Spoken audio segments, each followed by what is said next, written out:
در این ویدیو میخوایم براتون بگم که چی وقت اتریوم بخرین و چی وقت هولدرش بکنین. آیا این آخر روند صعودی است و بازار پایین میره؟ از نظر سایکولوژی یا روانشناسی بازار ما باید چی کار انجام بدیم؟ S&P 500 منفی، نزدق منفی، بیت کوین منفی، اواکس، سولانا، داد، همشون وضعیتشون خیلی زیاد خرابتر از چیزی است که ما شما باید فکر بکنیم. میشه کسایی که در جایگاه بلند هستن، پولای بیشتر دارن، اونا هم میفهمن که مردم ما هم چه قسم فکر میکنن و اونا ضد از این کارا رو انجام میدن و این نهنگا تمام مایه‌ای که خرد و ریزی که داخل مارکت هست رو جمع میکنن و با خود میبرن. بازار به خصوص اتریوم و آلت کوین ها، بیت کوین همشون بعد رقم افت داشته. اتریوم دانسته 26% در ظرف تقریبا یک هفته پایین بیه، خیلی هم زیاد هستن. حالا شاید بگویی که ما باید از این سود میگرفتم، استفاده میکردم. در ویدیو قبلی براتون گفتم که بازار میتونه به این سودایی که اینجا گپ معاملاتی گرفته بیایه با واکنش نشان بده. حالا گپ معاملاتی ما شما از اینجا شروع میشه، اینجا هم ختم میشه.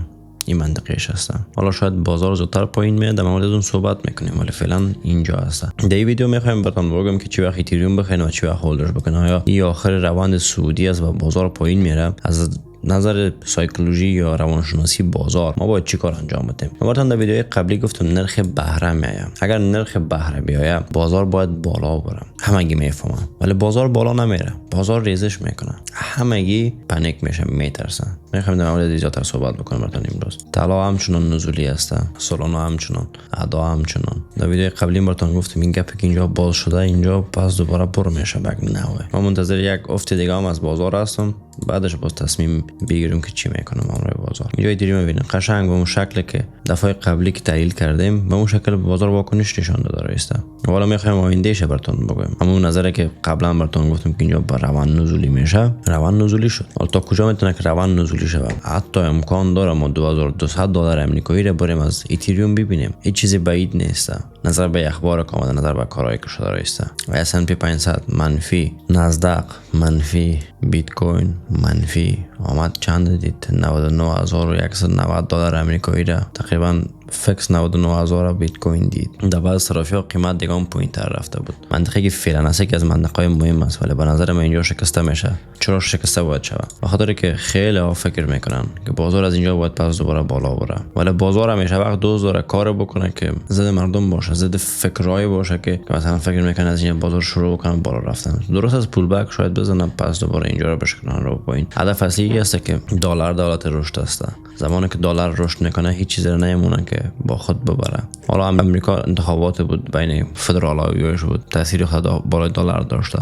فدرال رزرو گفت در ماه دسامبر ما نرخ بهره بالا نمیبریم. معلوم نیست به این معنی است که من غافلگیر میکنن ما را. یکی معلوم نیست بین بازار بالاش فشار بیارن، سل شورت بگیره همگی. یعنی ماه دسامبر پیش از اینکه همگی بفهمن چی باید بکنن، فدرال رزرو میاد و نرخ بهره میاره دیگه اون پایین. شاید این کار انجام بده. و وقت بازار یک دفعه یوی مثلا رشد میکنه رو بالا میره و اونجا جایی هست که همگی غافلگیر میشه و همگی پولای خود از دست میدن اونجا، به خاطر که فروختن و منتظر از این هستن که خیلی قیمتای پایینتر بیان بخرن، ولی فدرال رزرو میاد کار انجام میده، امریکا کار انجام میده که فقط اونا فایده میکنن و نه مردم عام. اتریوم اگر ببینید هفته‌وار، در ویدیو قبلی براتون قشنگ اینجا رو من بیان کردم که تا این فریم هفته‌وار ما نزولی هستیم، روزانه ما نزولی هستیم، چیز سعودی رو من نمیبینم. و زمانی که ما نزولی هستیم باید احترام داشته باشیم به مارکت و روند مارکت احترام داشته باشیم. در ویدیو قبلی براتون گفتم لانگ گرفتن اجازه نیست، فقط شورت گرفتن در مواقعی که نیاز است. حالا اواکس، سولانا، داد، همشون وضعیتشون خیلی زیاد خرابتر از چیزی است که ما شما باید فکر بکنیم. میشه حالا بازار میتونه تا کجا واکنش کنه؟ البته اتریوم و اینا میگه ما شما میفهمیم که زمانی که بازار اتریوم سبز شوه میتونه که بازار آلت کوین هم سبز شوه. این منطقه که براتون گرفتن 2850 تا 2968 منطقه است که بازار واکنش نشان میده، به خاطر که ما گپ معاملاتی تا این فریم روزانه داریم، تا این فریم 4 ساعته هم نداریم، تا این فریم روزانه داریم. چون بازار یک بار $2800 باز شده، البته ببخشید بازار $2826 بسته شده، فردای آن روز 2946 باز شده و قیمت هی بالا رفته و هر قدر هم قیمت بالا بره پس دوباره اینجا کشش میکنه، مثل آهن رو با جمعش میکنه و اینجا هم ما گپ معاملاتی داریم که امیدوار هستیم پر نشه که وضعیت خیلی گنده تر میشه، 1700 میره. ولی ما منتظر از این باشم حالا این گپ اگر پر شود و شاید جنجالی تر باشه چون بازار خیلی ورشکست میشه. البته بولرن همه چیز از بین خواهد رفته. و بازار چی کار انجام میده؟ به نظر شخصی من بازار اینجا میاد، اینجایی که ایتیج زده بازار، اینجا مثلا نزدیک به ایتیج هست که ایتیج داخل بازار CME نزده، بازار میاد چی میکنه؟ اینجا یک پوینی که همه لیکوید بکنه، پس دوباره شروع بکنه به اینجا به این شکل بازی کردن و فدرال رزرو به نرخ بهره یا باز یک دو سه خبر دیگه بیای مثلا بالاتر از اینجا مثلا 5100 200 بسته شوه و کسایی که مثلا اینجا نمیخرن قیمت های 2800 2500 2600 مثلا 2200 مثلا اینجا یکی از مناطق هست که اگر بازار ریزش بکنه به شکل شارپی میتونه که بازار از اینجا پس دوباره بالا بره. خب کسایی که اینجا نخریدن کجا باید بخرن؟ اینجا هم که اصلا $2 هستن، فکر میکنن بازار به شکلی که پایین آمد پس دوباره اینجا رسید، از اینجا پس دوباره پایین میاد و منتظر باشیم که دوباره 2600 بخریم که دیگه وقت نمیته براتون. از اینجا شروع میکنن رو بالا رفتن $5200 آمریکایی. واسه $5200 آمریکایی شاید هم بره دیگه هم بالاتر تا 5000 تا $6000 آمریکایی بره و اینجا همگی دست و پاچه شون، همگی بگن خدا یکی هست، ایتریوم میاد 10000 20000 1 لک و خبرای خوب زیاد میاد. هر کس رو میبینی از ایتریوم $10000 صحبت میکنه. اینجا میتونی میخری. از اینجا که شروع میکنی خریدن بازار آهسته آهسته مثل که اینجای کار کرد. حالا فرض بکن قیمت چند بوده؟ از قیمت که اینجا بوده 4875 تا به فعلا 36% مثلا تا اینجا اگر بگیریم میشه 45% پایین آمده. زمانی که بازار از قیمت 6000 45% پایین میاد میشه قیمتش $3268 آمریکایی. یعنی 45% اگه بیا بازار واکنش نشون بده و پول بک بزنن پس دوباره به سطوح خود، کسایی که 6000 خریدن در 5500 در 5000 پس دوباره سودایش میکنن. اونا منتظر از این نمیشنن که بازار نمیفهمین یا ببینن، اونا منتظر از این نمیشنن که بازار والا پس دوباره بر میگرده و این است و آن است فلان است. اونا در قصه ازی اصلا نیستن و فقط میخوان که از بازار براین. چرا؟ به خاطر که ترسیدن 6000 خریدن، اینا فکر میکنن قیمت باید 6000 که خریدن از اینجا مثلا بازار یک کندل به این شکل باز میکرد که میرفت 8000، فردای دیگهش مثلا از خواب میخیستن یک کندل دیگه مثلا اینجا بام $10000 آمریکایی فایده، پیسایی که اینجا گرفته بودن خریده بودن اینجا در فایده باید بفروشن و از بازار براین که قسم هیچ وقت داخل بازار نمیشه.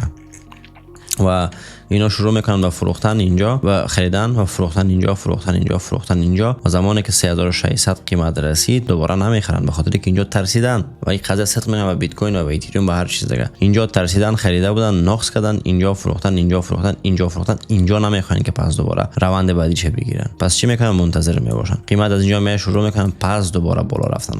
حالا سعی کنین قیمت میاد پایین، از اینجا شروع میکنه پس دوباره بالا رفتن. وقتی قیمت میاد پس دوباره به 4450 میرسه، نفر میگه اوکی من 6000 خریدم اینجا فروختم، فعلا سر به سر هستم، نمیخوایم که پس دوباره بخرم که به این شکل پایین بیاد. بازار چی میکنه؟ یک گره باز میکنه پس دوباره شروع میکنه به بالا رفتن و از اینجا شروع میکنه بازار مثلا دفعه دیگه میره $7000 آمریکایی میگرده. وی که 6000 خریده بود و مثلا ماها نتونه صبر بکنه، فرض بکن مثلا از اینجا تا به قیمت مثلا 300 روز، یک سال یا 60 روز یا 200 و چند روز مثلا صبر نکرده بود، متوجه است که تا اینجا برسه مثلا 520 روز میشه.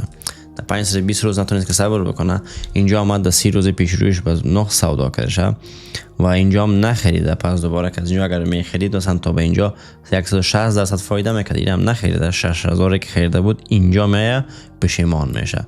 اینجا میگه آقا مثلا من چی اشتباهی کردم، چی کار انجام دادم که فروختم، کاش تا بالا نگاهش میکنم.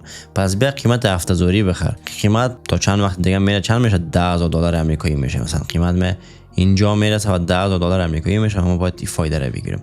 چی میکنم؟ باز دوباره میاد اینجا در قیمت 7000 شروع میکنم به خریدن. بازار چی میکنه؟ بازار براتون گفتم که بازار هیچ وقت اصلا از اینجا شروع نمیکنه به بالا بام 10000 که تو فایده بکنی باز پس بیاد زمین دو روز دیگه با تو 2300 بخری باز پس بالا بر تو فایده بکنی در چند روز میلیونر شوی نمیشه. بازار از 7000 باز دوباره شروع میکنه 40-45% پایین رفتن. حالا مثلا سعی کنین 45% دیگه پس دوباره پایین به یا 50% دیگه پایین به، قیمت میشه $3400 آمریکایی میشه. پس یعنی بازار چی میکنه؟ 50% دیگه هم پایین مثلا دوباره اینجا و و از این شروع میکنن پس دوباره با بالا رفتن و اینمی سایکل تا زمان ادامه پیدا میکنن، تا زمانی که مردم پولای خود از دست بدن تا آخرین زمانه. چرا این کار انجام میشه؟ به خاطر در بازار، به خاطر که کسایی که در جایگاه بلند هستن پولای بیشتر دارن، اونا هم میفهمن که مردم هم چه قسم فکر میکنن و اونا ضد از این کارا رو انجام میدن. میلیون ها اتریوم دارن، میلیون ها بیت کوین دارن، میفروشن، قیمت دامپ میکنن، پس دوباره قیمت پامپ میکنن و این نهنگا تمام مایه‌ای که خرد و ریزی که داخل مارکت اثر میان جمع میکنن و با خود میبرنش. اگر تو فقط بفهمی اینمی کاری که برات اینجا نشان دادم، اگه بتونی متوجه شوی، یا باور داشته باش که خیلی فایده میکنه داخل مارکت. حالا فدرال رزرو گفتم نه، میخوان غافلگیر بکنن همه گیرم، یا شاید هم غافلگیر نکنن، واقعیتش مثلا بیان نرخ بره اصلا هیچ پایین نبرن و برعکس بالا برن. اگر بالا بره قیمت اتریوم 2800 2200 دلار آمریکایی میشه. اینجا بخی باور داشته باشین، ایمان داشته باشین. بیت کوین میره 90000 میشه، میره 80000 میشه. ماه جنوری باز نرخ بره پس دوباره 0.75% 0.50% شاید پایین بیاره. بعدش یک دفعه مارکت به شکل پامپ میشه که اصلا هیچ در طول تاریخ ندیده باشه. ولی فقط یک استراتژی هست که شما میتونید انجام بدین. این هست که شما شروع بکنین با DCA. شما با DCA شروع بکنین، پولای خود چند تقسیم بکنین، یک تقسیمش امروز، یک تقسیمش یک هفته بعد، یک تقسیمش 2 هفته بعد، یک تقسیمش 5 هفته بعد. یعنی پولای خود تقسیم به چند کاتگوری بکنین و هر کاتگوری را بر وقت‌های معینه که برای خود تعیین کردین میخرین. مثلا بیت کوین، مثلا اتریوم اگر 2800 رسید من یک دونه اتریوم میخرم، در حالی که 10000 دلار داری نمیتونی کلش یک جایی بخری. 2800 رسید من یک دونه اتریوم میخرم. اگر از او پوینتر رفت 2200 یک دونه اتریوم دیگه میخرم. اگر رفت 1800 شد یک اتریوم دیگه میخرم. اگر رفت 1500 شد یک اتریوم دیگه میخرم. اگر قیمت اومد 2800 پس دوباره 3400 شد یک اتریوم دیگه میخرم. قیمت 3800 شد یک اتریوم دیگه میخرم. قیمت 4000 دلار هم شد یک اتریوم دیگه میخرم. و تا حدی که قیمت به 6000 برسه من از تمام پوزیشن های خود فایده میکنم. و این 6000 که اینجا وجود داره یا 7000 یا 6000 که اینجا هست، برای ما و تو منطقه سیو سود است دیگه. توی که مثلا اینجا خریدی، توی که اینجا خریدی یا توی که اینجا خریدی، اینجا سیو سود میکنی دیگه. از بازار میبری، فایده خودت میگیری و میری دیگه بزنس ها رو هم روش آغاز میکنی. نه اینکه مثلا اینجا آمدی خریدی، اینجا فروختی، پس دوباره به این منطقه میخری که از اینکه بالاترش بگیری. ولی اینجا اگه بخری قیمت شاید ماها سالها قیمتای پایین به تا اینکه پس دوباره در سود برسی. پس اینجا وقتی میفروشی صبر میکنی، یا کدام بزنس دیگه داری یا داخل کریپتو صبر میکنی تا اینکه به ما مقصد دل خود برسی. و این بود از اتریوم که مثلا شما چه قسم باید سرمایه گذاری داخل اتریوم بکنین یا بیت کوین، یا فرق نمیکنه، کلش به یک شکل هستن. فعلا منطقه بیت کوین اگر صحبت بکنید، در منطقه تقاضای خیلی شدید خود قرار داره. یک بار بازار رو بالا رفته، بار دوم امکان داره بالا بره. اگر خبرهای بعد برش نبه پین بار زده رسیده، ولی باید یک سقف کف بلندتر ما اینجا ببینیم. قیمت 12000 باید بسته بکنه، پس دوباره پول بک بزنم قیمت 5000 که ما برم وارد پوزیشن شم. در غیر صورت ما چرا وارد پوزیشنه که در روان فعلا نزولی است و خبرها آنقدر خوب نیست ما باید شم. پس ما منتظر میباشیم تا پوینتر و اون قیمتایی که در ویدیوی قبلی براتون گفتم هنوزم پاورجاست، به اون قیمتا بیایم و بخرمش. توتال کریپتو همچنان پایین است، به آلت کوین ها همه چیز مثلا منتظر ازی است که یک منطقه خوب پیدا شه و خبرهای خوب برای مارکت بیاد که قیمت بتونه بالا بره. تا اون وقت ما منتظر میباشیم. و اگر دوستش از این ویدیو ببینی حتما ویدیو رو لایک و با دوستاتون شریک بسازین ما را. ببینید بچه‌ها، به صورتتون پرسان میکنین که ما صرافی نداریم در اروپا، کجا صرافی ثبت نام بکنیم که کمترین فی ثبتیم و فیوچرز برای ما در اروپا و آمریکا و نمیفهم کشورهایی که کار نمیکنه ما فیوچرز داشته باشیم.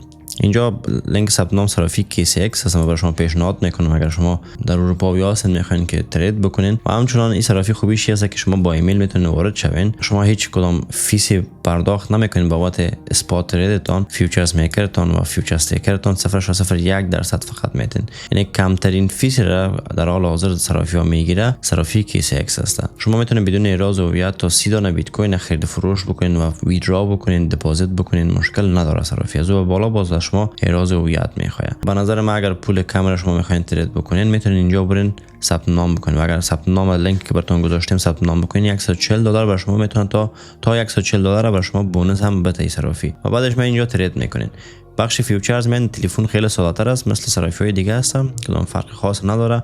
اینجا میتونین پوزیشن لانگ شورت بگیرین مارکت، لیمیت، قیمت ها، لیوریج تا 125 لیوریج داره. اینجا هم کلوزش از مارکتش، هر کدام کاری که خوش داشته باشین اینجا انجام داده میتونین. یا اسپات بخرین، یعنی اسپات هر چقدر خرید و فروش بکنین شما هیچ پول بابت تریدینگ فی نمیتونین برای صرافی. مثلا اینکه شما $100 دارین، بیت کوین میخرین $110 میشه، سودا میکنین $110 شما منفی نمیشه، هیچ فیسی. $110 شما $110 میمونه. هم کسی که میفروشه هم کسی که میخره. ولی دیگه صرافی واسه $110 فایده بکنی وقتی میخوای اسپات بفروشی پولت میاد $109.2 مثلا $109.3 تقریبا 5 سنت 6 سنت 2 سنت 1 سنت نظر به صرافی ها فرق میکنه، از پیش شما کمیشن میگیره.